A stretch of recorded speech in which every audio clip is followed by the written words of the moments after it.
Since we've been on the topic of salary staying after the close of escrow, I thought I'd share another situation that has caused some confusion in the past. True story from earlier this year, a fellow transaction coordinator had mentioned that on one of their transactions, the seller was to give the buyer possession 3 days after the close of escrow. Now, the third day happened to fall on a Saturday, and the buyers were expecting to get their keys by the end of Saturday. However, because the third day fell on a weekend, the seller's agent was adamant that the seller was not going to give possession until the next business day, which was Monday. So, which one is correct? Before I answer that question, it is important for you to know how CAR interprets the last day of performances on the RPA. Looking down the terms and conditions column of page 2 of the RPA, there are several items that are due after a certain point, most of them being days after acceptance. In some cases, days after delivery, days after close of escrow, and in one case, days prior to close of escrow. Now that I zoomed in, pay close attention to the initial letter of the word days. For the most part, it is capitalized. The same is true with some other words like acceptance and delivery. What this means is that these words are defined to have a specific meaning in the agreement. You will find these words in paragraph 25 of the RPA.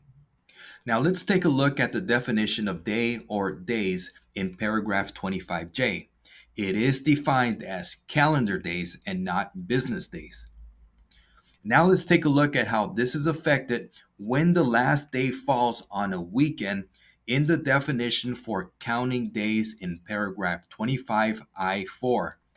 It states that after acceptance, if the scheduled performance day lands on a Saturday, Sunday, or legal holiday, the performing party shall be allowed to perform on the next day that is not a Saturday, Sunday, or legal holiday.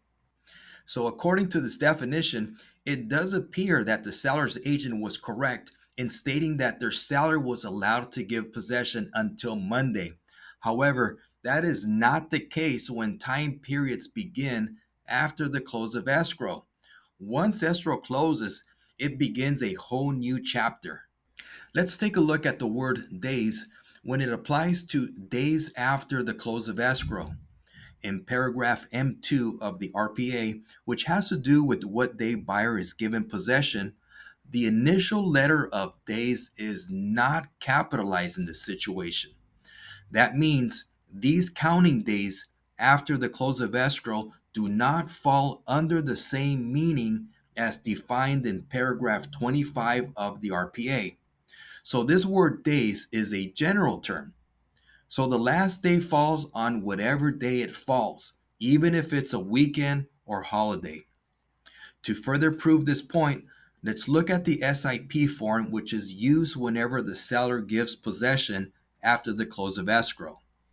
In paragraph 1, it states, seller is granted a license to remain in possession of property for blank calendar days after close of escrow. The word days here is also not capitalized. So the seller's agent was not correct by having their seller stay until the next business day.